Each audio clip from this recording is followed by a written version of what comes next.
तो नामांकन का छठा दिन है और नामांकन से जुड़ी हर खबर समाचार प्लस आपको दिखा रहा है। चैनल पर हर सीट का लेखा जोखा सबसे पहले आपको दिखाया जाएगा। 24/7 विधानसभा क्षेत्र की सियासी गणित समाचार प्लस पर आप देख सकते हैं। छठा दिन है नामांकन का। प्रदेश में भाजपा, कांग्रेस और अन्य दल नामांकन दाखिल कर रहे हैं। प्रत्याशी जो है वो नामांकन दाखिल कर रहे हैं। आज सेकंड लास्ट डे माना जा सकता है क्योंकि कल अवकाश रहेगी, रविवार है, तो सोमवार को आखिरी दिन है नामांकन दाखिल करने का।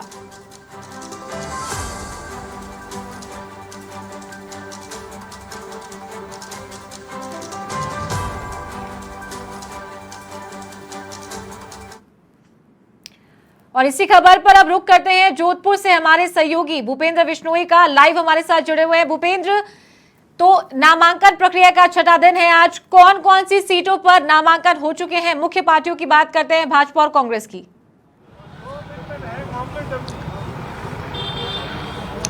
जी देखिए, जहां तक नामांकन की बात करें तो अब तक जोधपुर में जो है 15 अभ्यर्थियों ने 20 जो है नामांकन दाखिल किए हैं। सबसे अधिक फलोदी में नामांकन हुआ है 5 और लोहावट में 3 नामांकन हुए हैं। बाकी सब जगह 1 और 2 नामांकन हुए हैं। सबसे अधिक नामांकन जो है फलोदी में हुए हैं। आज की बात करें तो आज जो है कांग्रेस की मनीषा पंवार जो है नामांकन करने के लिए पहुंचेगी, यहाँ रैली के रूप में यहाँ पहुंचेगी। उनके अलावा जोधपुर शहर में 2 बड़े और नामांकन होने हैं, जिनमें सूरसागर से देवेंद्र जोशी है और जोधपुर शहर से अतुल बंसाली, ये दोनों नामांकन यहाँ करेंगे। उनके साथ केंद्रीय मंत्री गजेंद्र सिंह शेखावत भी मौजूद रहेंगे। वहीं एक बड़ी सभा का आयोजन जो है कार्यालय उद्घाटन के नाम पर किया गया है, वो देवेंद्र जोशी के वहाँ सभा जो है वो शुरू हो चुकी है और कुछ ही देर में वहाँ से एक रैली के रूप में तमाम भाजपा कार्यकर्ता जो है जोधपुर कलेक्ट्रेट पहुँचेंगे। उनके अलावा लूनी से आज एक बड़ा नामांकन होना है, जिनमें जोगाराम पटेल का नामांकन है, जिसमें भी केंद्रीय मंत्री गजेंद्र सिंह शेखावत शिरकत करेंगे और लगभग 1 बजे के लगभग जो है वो नामांकन होगा।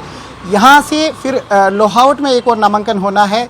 केंद्रीय मंत्री गजेंद्र सिंह शेखावत वहाँ भी जाएंगे। गजेंद्र सिंह ख्यूसर वहाँ से जो उम्मीदवार है वो नामांकन करेंगे। लेकिन कल रात से जिस तरीके से आरएलपी ने जो अपनी सूची जारी की है, तो उसके बाद दोनों ही राजनीतिक दलों की धड़कनें जरूर तेज़ हो गई है। लोहावट से सत्यनारायण बिश्नोई को जो है टिकट दिया है, वहाँ काफ़ी जो है समीकरण बदले हैं। उसके अलावा लूनी से जो है बद्रीराम प्रजापत को जो टिकट दिया गया है, उसके बाद भी काफ़ी समीकरण बदले हैं। तो अब देखने वाली बात होगी कि कांग्रेस अपने 4 जो उम्मीदवार कब घोषित कर पाती है। कांग्रेस ने 10 में से 6 उम्मीदवार घोषित कर दिए हैं। 4 उम्मीदवार उसके अब भी बाकी है, जिनमें सूरसागर, लोहावट, फलोदी और शेरगढ़ बाकी है। जबकि भाजपा 1 सीट पर जो है अब तक उम्मीदवार घोषित नहीं कर पाई है, वो है शेरगढ़।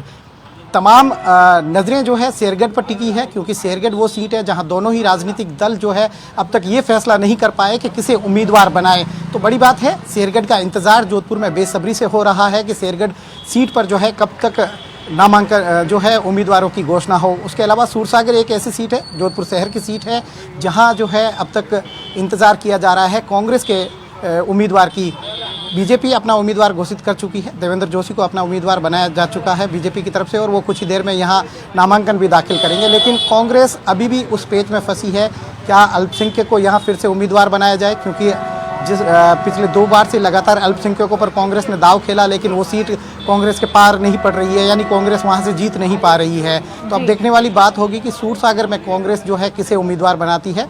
फलोदी में पब्बाराम जो बीजेपी के उम्मीदवार थे, नाम जैसे ही उनका घोषित हुआ, उन्होंने दूसरे दिन नामांकन कर दिया।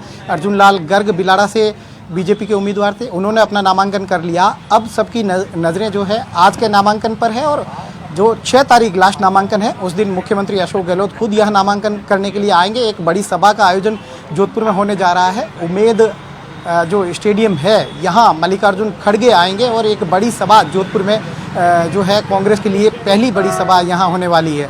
जी भूपेंद्र, अगर बात करें फलौदी सीट की, क्योंकि जैसा कि आपने जानकारी दी है कि फलौदी सीट पर सबसे ज़्यादा जो निर्दलीय उम्मीदवार है, कांग्रेस और बीजेपी को छोड़कर अन्य दलों ने यहाँ पर ज़्यादा नामांकन दाखिल किए हैं।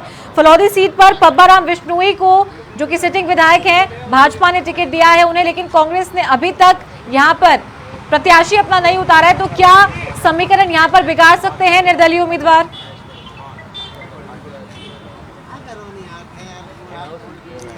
जी देखिए, कांग्रेस चाहती है कि वो जो सीट है फलोदी और सूरसागर दोनों में कॉम्बिनेशन बैठाने की कोशिश है कांग्रेस की तरफ से।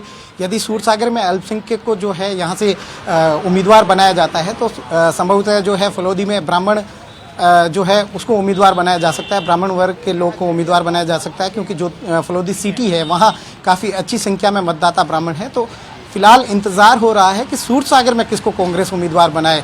सूरसागर उम्मीदवार पर ही डिपेंड करेगा कि फलोदी में किसको कांग्रेस टिकट देगी। लेकिन फलोदी सीट भी एक ऐसी है जिस पर कांग्रेस को पिछले 2 चुनाव में लगातार हार देखने को मिली है। अब फलोदी वही एक और पेच कांग्रेस के लिए फंसा है, वो है लोहावट।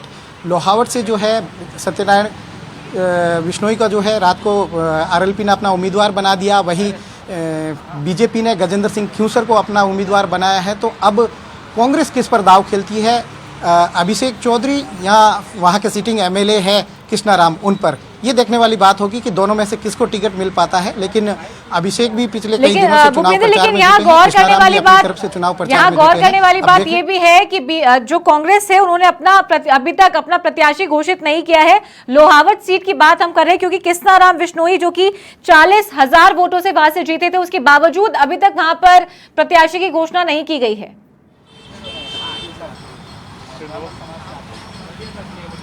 जी देखिए, कांग्रेस ने अपने स्तर पर सर्वे करवाए थे जिसमें हीरालाल मेघवाल जो बिलाड़ा से कांग्रेस की सिटिंग एमएलए भी है, लेकिन उनका जो है नेगेटिव रिपोर्ट आई, उसके बाद उनका टिकट काट दिया गया। मोहनलाल कटारिया को जो है वहां से एक नए चेहरे को प्रत्याशी बनाया गया है। वहीं कृष्णाराम के बारे में भी बताया ये जा रहा है कि कांग्रेस ने जो भी अपने सर्वे करवाए तो उनकी रिपोर्ट नेगेटिव गई है। ये दोनों जो सिटिंग एमएलए है इनकी रिपोर्ट नेगेटिव गई थी। एक सिटिंग एमएलए का टिकट काट दिया गया, तो अब दूसरे एमएलए की तरफ लोहावट की तरफ सबका ध्यान है कि क्या कृष्णाराम का टिकट कटेगा या फिर एनएसयूआई के युवा उम्मीदवार है अभिषेक चौधरी, उनको टिकट मिलेगा। फिलहाल दोनों ही जो है अपने अपने इलाके में सक्रिय है। लोहावट में लगातार सक्रिय है, बैठकें कर रहे हैं।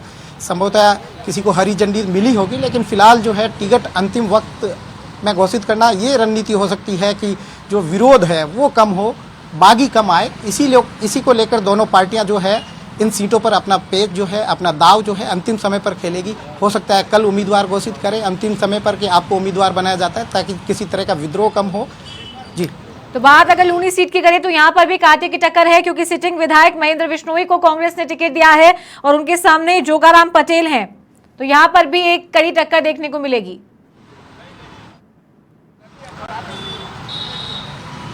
जी बिल्कुल, देखिए लूनी जो है आदि शहर में शहर की सीट कह सकते हैं, क्योंकि उसका इलाका शहरी इलाका हो चुका है, जहां भाजपा लगातार शहरी इलाकों में जो है मजबूत कही जाती है। वहीं रूरल इलाका भी लूनी में काफ़ी है। महेंद्र विश्नोई की अच्छी पकड़ है, लेकिन सामने उम्मीदवार जोगाराम पटेल है, वो भी जो है पटेल मतदाता लूनी में काफ़ी अधिक संख्या में है, तो संभवतः उनकी स्थिति भी काफ़ी मजबूत है। लेकिन रात को आरएलपी ने जैसे बद्रीराम प्रजापत को टिकट दिया है, प्रजापत समाज के भी जो है काफ़ी एक लंबा चौड़ा इलाका उनका है। झालामंड इलाके में काफ़ी बड़ी संख्या में प्रजापत मतदाता है। 25 से 30 हज़ार जो है मतदाताओं की संख्या बताई जा रही है प्रजापत समाज की। तो एक कांग्रेस के लिए जो बीजेपी के लिए माना जा रहा था कि लूनी सीट इजी हो सकती है, लेकिन अब जो जिस तरीके से आरएलपी ने अपना उम्मीदवार घोषित किया है, इसके बाद ये लगता है कि कहीं ना कहीं कांटे की टक्कर जो है लूनी में भी देखने को मिलेगी। तो क्या ये कहना ठीक होगा कि लूनी में त्रिकोणीय समीकरण जो बन रहा है और अन्य जो दल हैं वो यहाँ पे समीकरण बिगाड़ सकते हैं दोनों ही प्रमुख पार्टियों का?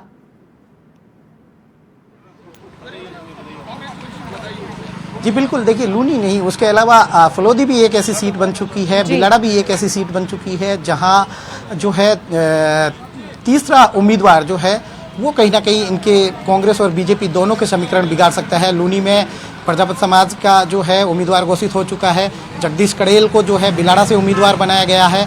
तो कहीं ना कहीं दोनों ही राजनीतिक दलों को, जो राजस्थान में सबसे अधिक जो है सक्रिय माने जाते हैं और दोनों ही लगातार राजस्थान में काबिज है, तो तीसरा दल जो आरएलपी जिस तरीके से अपने उम्मीदवार घोषित कर रही है, तो इन दोनों ही दलों को जो है काफ़ी टक्कर देखने को यहाँ मिल सकती है कि जिस तरीके से आरएलपी मतदाता आरएलपी के हनुमान बेनीवाल लगातार इस इलाके में सक्रिय थे, तो आरएलपी के मतदाता भी काफ़ी अधिक संख्या में है। तो देखने वाली बात होगी कि इन दोनों सीटों पर अब क्या रहता है।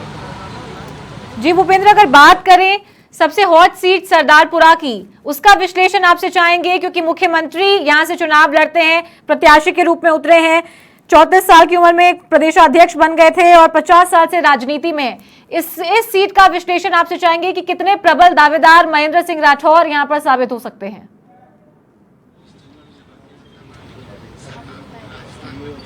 जी देखिए, महेंद्र सिंह राठौड़ राजपूत जाति से आते हैं। बड़ी संख्या में राजपूत मतदाता भी जो है बीजेस और सरदारपुरा इलाके में है। उसके अलावा बड़ी बात यह है कि जो शहरी इलाके हैं, बीजेपी के लिए प्लस पॉइंट ये होता है कि शहरी इलाकों में बीजेपी मतदाता काफ़ी अधिक संख्या में माने जाते हैं। तो शहरी इलाका है तो कहीं ना कहीं उन्हें जो है अच्छे मत मिलने की उम्मीद है। लेकिन जिस तरीके से मुख्यमंत्री अशोक गहलोत पिछले 50 साल से यानी राजनीति का अर्धशतक लगा चुके हैं मुख्यमंत्री अशोक गहलोत, तो वो लगातार इस इलाके में सक्रिय है और मुख्यमंत्री यहाँ एक दौर की सभाएं भी कर चुके हैं, काफ़ी इलाकों को कवर भी कर चुके हैं। कल मुख्यमंत्री फिर आ रहे हैं जोधपुर, तो देखने वाली बात होगी कि कल किस तरीके से मुख्यमंत्री लोगों से 1-to-1 करते हैं, किस तरीके से मिलते हैं, क्योंकि कल 2:30 बजे यहाँ पहुँच जाएंगे तो काफ़ी समय है उनके पास। क्या कल मुख्यमंत्री एक बार फिर जो है उस इलाके में निकलेंगे, लोगों से मिलेंगे, ये देखने वाली बात है। लेकिन जिस तरीके से मुख्यमंत्री ने अपने पिछले दौरे में लगातार सभाएं की, जिस तरीके से लोगों की भीड़ वहां देखने को मिली और मुख्यमंत्री लगातार जो है वो मुद्दे उठाते गए कि उनकी सरकार ने चिरंजीवी जैसी योजना लागू की, ओपीएस जैसी योजना लागू की। अब तो देखने वाली बात होगी कि मतदाता इन्हें कितना जो है पसंद करते हैं। लेकिन कांटे की टक्कर सरदारपुरा में भी देखने को मिलेगी। जी ठीक है, चलिए तमाम जानकारियों के लिए आपका बहुत शुक्रिया। तो ये थे हमारे सहयोगी भूपेंद्र बिश्नोई, लाइव हमारे साथ जुड़े हुए थे।